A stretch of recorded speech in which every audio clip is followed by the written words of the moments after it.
കരയാണോ? എന്ത് സംഭവിച്ചിട്ടാ നീ ഇപ്പൊ ഈ കരയുന്നേ? ആ വൃത്തികെട്ടവന്മാരുടെ കയ്യിൽ നിന്ന് ഒരു കുഴപ്പമില്ലാതെ രക്ഷപ്പെട്ടില്ലേ?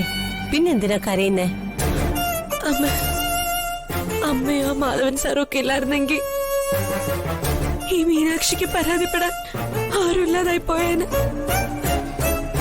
മോളെ, നിന്നെ കണ്ടപ്പോ തന്നെ ചേർത്ത് പിടിക്കാനും കൂടെ താമസിപ്പിക്കാനും എല്ലാം തോന്നിപ്പിച്ചത് നിന്റെ മരിച്ചുപോയ അമ്മ തന്നെ ആയിരിക്കും.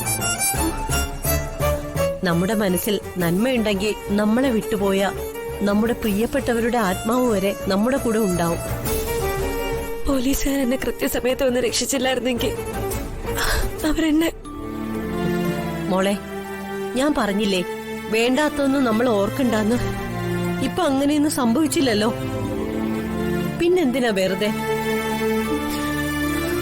നീ സങ്കടപ്പെടല്ലേ മോളെ. നീ സങ്കടപ്പെടുന്നത് കണ്ടാൽ പിന്നെ ഈ ജഗദമ്മയുടെ കൈയും കാലും അനങ്ങില്ല. ജഗദമ്മ ചിലപ്പോഴൊക്കെ ജഗദമ്മയ്ക്ക് എന്റെ അമ്മയുടെ മണോ.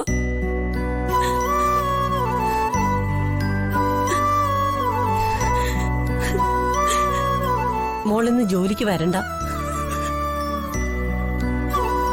മോള് ചെന്ന് കുളിച്ച് ഫ്രഷായിട്ടിരിക്കെ.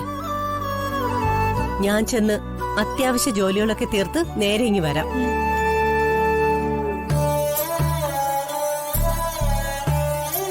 മോള് വിഷമിക്കാതെ.